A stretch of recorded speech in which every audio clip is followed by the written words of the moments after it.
You're still alive? I'm happy, got grandkids now. My dad said, laughing coarsely as he looked at my mom. After abandoning us, he had married his mistress. They had a son, and recently even a grandchild. He proudly introduced his family. Then started bragging about how great his life has been since leaving mom. In contrast, you're stuck here in this shabby inn, scraping by with part-time work. What a miserable life, he said in his usual mocking tone. It's been a while, I said, glaring at him. He looked surprised. Hannah, is that you? Great to see both of you slumming it together in this dump. You must have racked up debt for medical bills, huh? Tough to pay it all back. My dad, drunk, rambled on with his wild assumptions. When I was about to snap back, my mom calmly stopped me. Hannah, no. Remember, he's still a guest. What are you whispering about over there? Dad jeered, but mom just faced forward, unwavering, and announced, I'll introduce you to our 17-year-old business and family. What? Dad said, dumbfounded. Then mom shared facts that left him speechless. My name is Hannah Smith. Recently turned 20. Most my age are still students, but I've been working already. Every day, I'm up at 5 a.m., heading to work. I work at an inn named Petit Auberge. Bustling especially now during peak season. After taking over the night shift, I quickly start my morning tasks. Soon, my mom, Chloe, arrives. How's today? Busy, but I'm managing, I replied with a smile. Mom works here too, avoiding long hours due to a past serious illness. Working here with her, helping her, makes me happiest. As noon approaches, more guests check in. I took my place at the reception, handling one family after another. That family looks so close. Watching them, I feel a pang in my heart. I don't have a father. My parents divorced when I was just a kid. I barely remember my dad. But I know about him from the stories my mom and grandparents told. He was a terrible man. And what he did to our family is unforgivable. It happened when I was little. I lived with my dad and my frail mom. Mom's health wasn't great since my birth, spending a lot of time bedridden. I'm sorry, Hannah. I can't be the mom I want to be. I remember that clearly. Her condition worsened over time. It was an incurable disease back then, with a grim prognosis. When I turned 3, she was given the terminal diagnosis. Can't help it, you know your own body best. Mom, a former nurse. She seemed prepared for the worst, having seen others with the same disease. My dad, meanwhile, simply abandoned her. Turns out, he had a mistress. Mom didn't talk much about it, but my grandparents filled me in. Dad started hitting the town at night, venting his stress. And found a favorite lady at a bar. He left mom for her. The divorce was quietly settled without my knowledge. The day Dad left our home, I clung to him, not wanting to let go. Maybe I sensed something, even as a child. But he harshly pulled away, yelling, You're in the way! I burst into tears. Hannah, I'm not your dad anymore. Just huddle up in this depressing house with her, he said with a sneer. That's terrible. How could you say that to Hannah? Mom hugged me, protecting me. Then Dad, with a devilish look, spat out. I'm tired of taking care of you. I want to be free. Don't take it hard. If you're gonna blame anyone, blame your illness. Without looking back, he quickly left the house. Mom held me tight, motionless. We were crying quietly. It's a terrible story. Now, I'd spit in my father's face for sure. But back then, being only 3, what could I do? My mom and I were at a loss. Eventually, we moved in with my mom's parents. It was tough for my ailing mom and me, just shy of 3 years old, to manage on our own. Thankfully, my grandparents took over caring for my mom and looking after me. I'm forever grateful. But mom's condition remained the same. The only hope for recovery was through the latest treatment. But it was expensive. My grandparents, living on their pension, couldn't afford it. If only we had some savings. Didn't you have any? There are family savings, but that's for Hannah's education. This conversation repeated often. I sort of understood that mom didn't want to use the money for herself, thinking of me. Finally, I couldn't hold back any longer. Mom, I'm fine. Use it for your treatment. When I grow up, I'll take care of myself. More than anything, I want you to get better, I said, crying. Mom initially refused, but after much persuasion from me and my grandparents, she agreed to use the savings. School didn't matter. As long as Mom got better, that was enough. Money, we could figure out. I think I said something like that. So my grandmother went to withdraw the money from the family account on behalf of my bedridden mom. But we faced an unforeseen crisis. The family savings my mom had slowly accumulated were completely gone. The only other person who knew the account's PIN was my father. It seemed clear that Dad had withdrawn the money. We were devastated. Just when we saw a glimmer of hope, Dad's actions once again stole our future. Even if we wanted to get the money back, Dad had disappeared with his mistress, and we didn't know how to contact him. We filed a police report, but his whereabouts remained unknown. What were we supposed to do? Everyone was racking their brains when a man contacted my mom. He claimed to be an acquaintance of hers. He had been in a serious accident and was hospitalized at the hospital where Mom used to work as a nurse. It was a severe accident, and he suffered significant after effects. He had become deeply depressed for a while. Amidst all this, a man was able to recover thanks to my mother's earnest encouragement. After regaining his hope for life, he started a business. His business took off, and he achieved social success. He kept in touch with my mother, even after her discharge from the hospital, updating her about his life about once a year. When he heard about my mother's condition, he insisted on paying for her treatment. We were surprised. My mother refuses, saying she is sorry. But the man was adamant. I recovered because of Chloe. I want to repay her kindness, he said. Still, Mom stubbornly refused. But the man persisted, saying, if so, instead of just giving the treatment money, there's something I'd like you to do. Hearing his request, Mom hesitated. She was wondering if she could do it. But he assured her. You can do it. With that, Mom decided to accept his offer. This was a bolt from the blue for us. Mom, who we thought had no more options, was able to receive treatment. There was nothing happier than this. But of course, it wasn't an immediate recovery. It took time to get back to her normal health, taking lots of medication and visiting the hospital for years. Eventually, Mom recovered enough to lead a normal life again. We were immensely grateful to the man. Later, we cooperated to fulfill the man's request. I suddenly snapped back to reality, remembering all this. I needed to focus on my work. With that thought, I briskly continued with my work. After guiding a group of guests, I took a breather. This is a famous inn, right? Seems more modest than I expected, doesn't it? Hey, I thought this would be a more luxurious inn. Well, maybe it's valuable to poor people, isn't it? That's when a brash man and woman appeared. They looked to be in their 40s, with several children trailing behind them. Seemingly a family. Nothing out of the ordinary. But their crude way of speaking was somewhat displeasing. I began the check-in process, asking the man for his name. Omar. Joseph Omar. He answered curtly. The moment I heard that name, I felt chills run down my spine.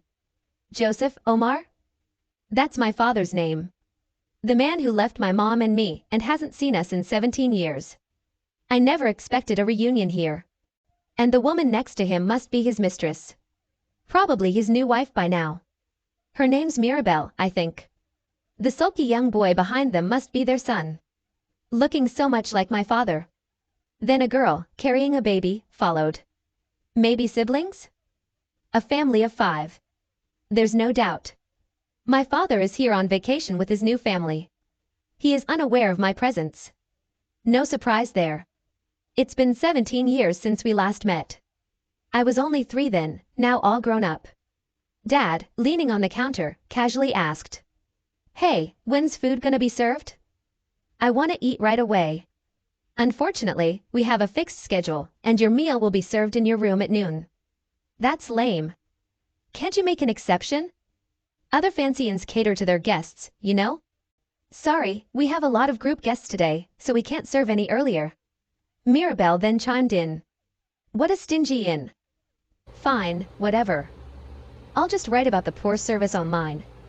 It's your loss if you ignore your guests. She laughed loudly. I maintained a forced smile, feeling utterly fed up inside. Such crass people.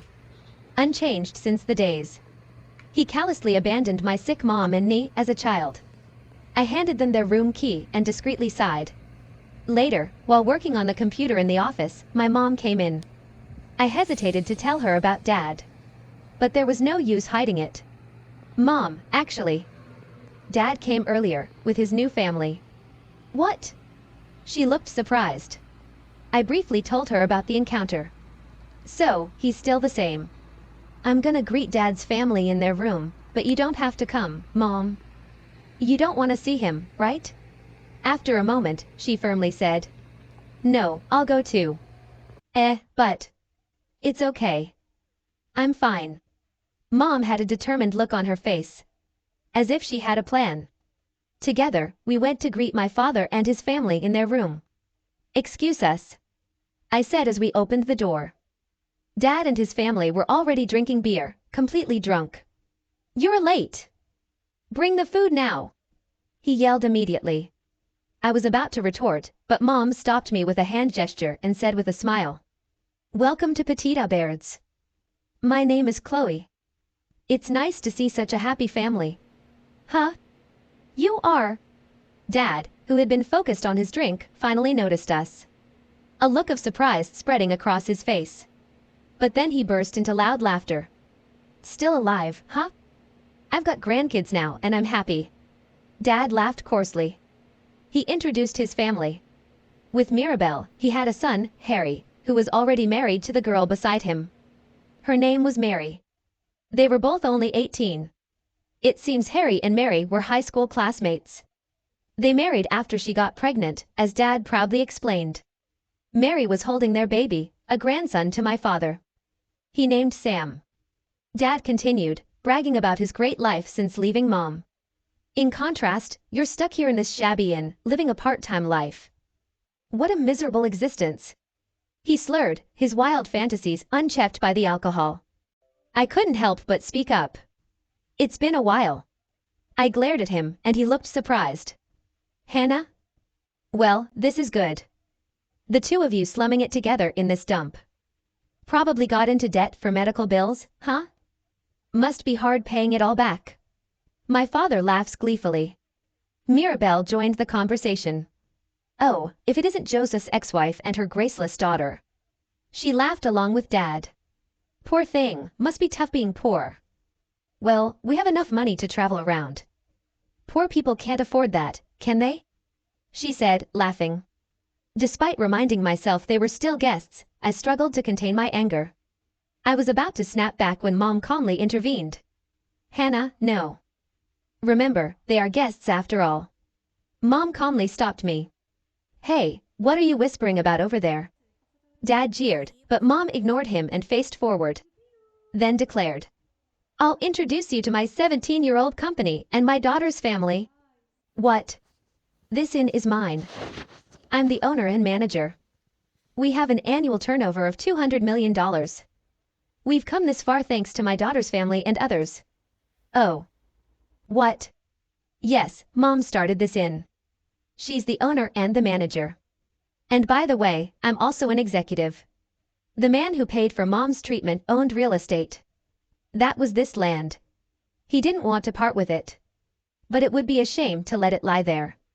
So, he asked Mom, reluctant to take the treatment money, to make use of this land however she could once she recovered. And then, my mother was able to receive treatment and successfully recovered. After that, Mom decided to start an inn here. Of course, it was a series of hardships at first. We started as a small guest house, struggling with management. After much effort, we finally grew it into a respectable inn. It's well regarded and popular, often featured in the media. During peak season, people come from far and wide. We were living busy but fulfilling lives. Mom declared proudly. And this is my new family. My daughter Hannah, an executive, and, hey, come here. She called to a man in work clothes walking down the hall. Did you call me, Chloe? This is Ken, our executive vice president.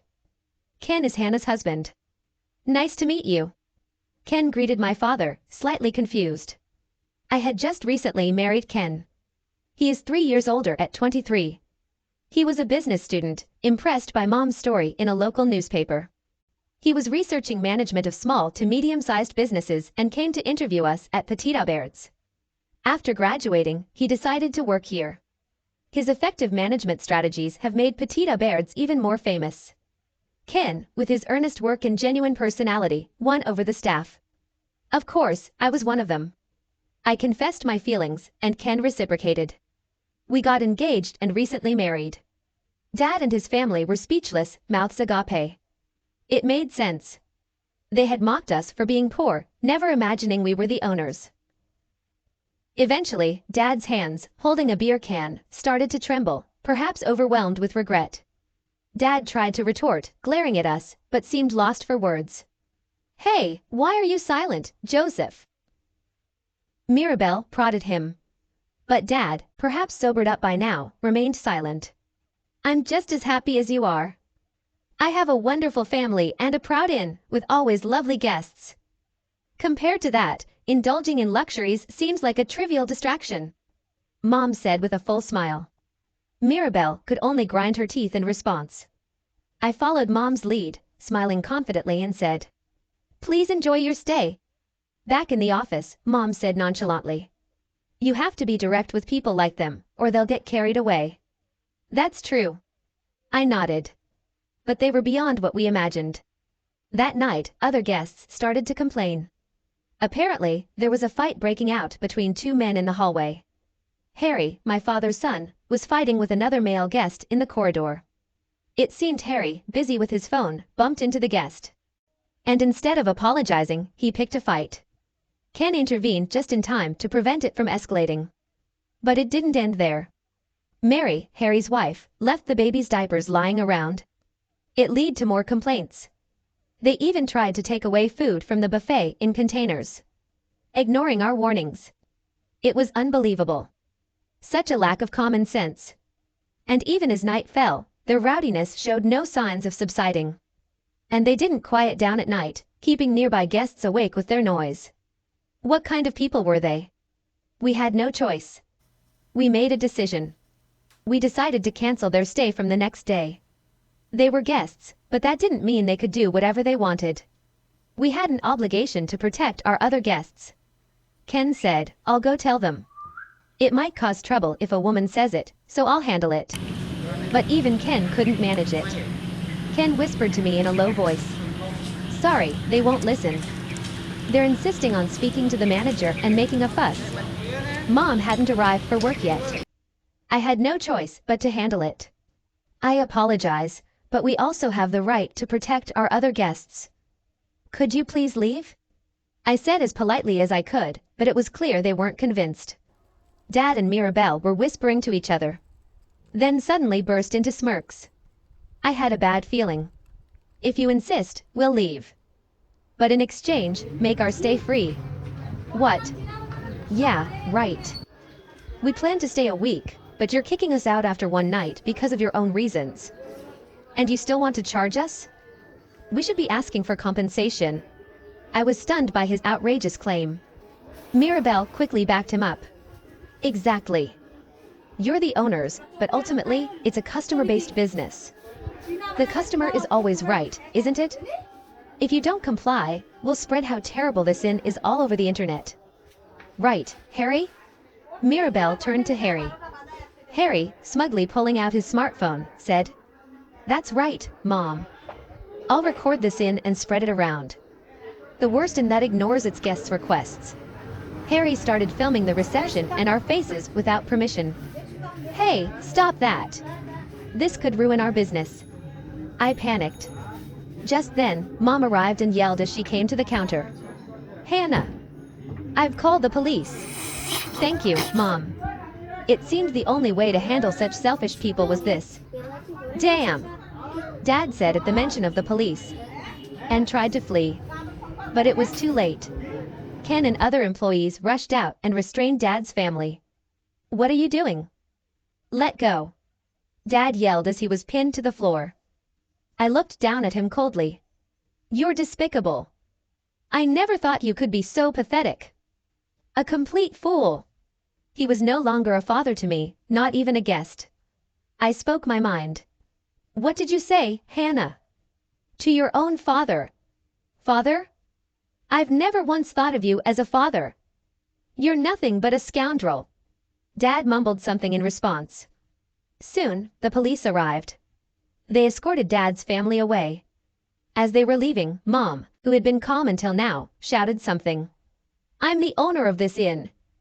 I won't tolerate anyone who unfairly defames it. Just disappear. Mom shouted as Dad's family, with bitter faces, was pushed into the police car and taken away. Mom, that was loud. I didn't know you could raise your voice like that. Mom responded calmly. Of course. I couldn't just stay quiet after being insulted like that. And then returned to her usual serene expression. That's just like Chloe, as grandfather always told me. Ken remarked casually. Something about that struck me. Wait, grandfather. Ken looked as if he'd slipped up, but quickly regained his composure and started explaining. Actually, a long time ago, when my grandfather was hospitalized, she helped him. So, I grew up hearing about her. He always said she was an incredible person who gave him hope. That's why I was always curious, and the reason why I came to Petita Baird's for an interview when I was a student. Wait, your grandfather is... Ken then mentioned his grandfather's name. No doubt about it. It was the name of the benefactor who paid for Mom's treatment. No way! Why didn't you tell us? Mom was visibly shaken. Ken replied slowly. My grandpa didn't like imposing his kindness on others. He always said not to talk much about it. So, it was like that. The benefactor was Ken's grandfather. I couldn't hide my surprise. The very person saved by Mom's dedicated nursing years ago. It was a strange twist of fate, how connections between people work. I thought that. After that, Dad and his family were quickly arrested. They had been trying to swindle other inns too, seeking discounts on their stays. They were marked by the police as suspicious individuals. Additionally, there were other charges against him as well. Surprisingly, Dad had been embezzling money from his company and fleeing. They had a habit of wasteful spending. They loved to wear brand name items and luxury. It seemed to stem from Mirabelle's influence. It was likely her idea to take our family's savings. To satisfy her demands, Dad embezzled company funds. He was the sole person in charge of the accounts, and had managed to hide it until recently. But recently, audits started at the company. Fearing the investigation reaching him, Dad quickly resigned from his company and left home with his family. Their trip was a complete lie. They had been moving from place to place, dodging bills for food and lodging. Dad was being sued by his previous company, the inns and restaurants they had stayed at. Of course, as Mirabelle, Harry, and Mary had also participated in the freeloading, they were arrested too. Dad's family ended up behind bars together. Except for the baby Sam, who was apparently left with Mirabelle's parents. The family was torn apart, but it was their own doing. It's a pitiful end for people drowned in greed. Now, they have plenty of time to reflect on their crimes behind cold iron bars. Months have passed since then. I'm living my days as usual. Well, with one change. You should head up now. I'll take over the rest of the work. Don't overdo it, it's not good for your health. Ken says with a gentle smile. I nod in agreement. I'm pregnant. I'm going to be a grandmother soon. Time flies. Mom says with a laugh. Next year, I'll be a mother myself. It's still unreal to me. But I'm determined about one thing. I won't let my child go through the hardships I faced. I won't let them experience such pain. I used to envy families that got along well. A kind father to spoil me, or being a little rebellious at times. I was dreamed like that. But my reality only had such a father. If that's the case, I reject it. Meeting Dad again made me realize people don't change that easily. Some connections are better cut off. Dad has completely vanished from my life now. No more pain seeing happy families. I have my own family now. Mom, Ken, and our soon-to-arrive baby. I'll cherish them. And live on in our precious home, the Petita Bairds.